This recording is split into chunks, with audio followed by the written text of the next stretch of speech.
Olá, tudo bem com você? Meu nome é Chefe Pablo Abreu, eu tenho 40 anos de idade, sou pai da Manu, me formei na Argentina há 11 anos atrás, numa escola muito bem reconhecida que chama Malci Ceres. Morei lá durante 2 anos em Buenos Aires, fiz bastantes amigos e apaixonado pela gastronomia.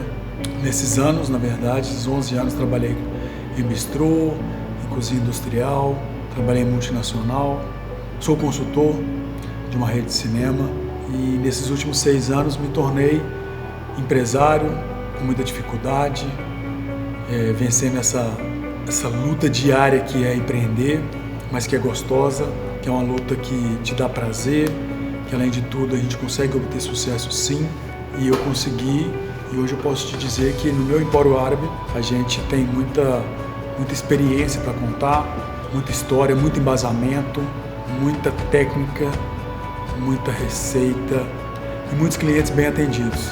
Nesses últimos 6 anos de empório, a gente conseguiu conquistar uma clientela pela qualidade e pelo produto oferecido ser ímpar.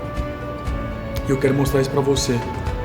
Quero que você conheça essa história e quem sabe pode fazer parte dela.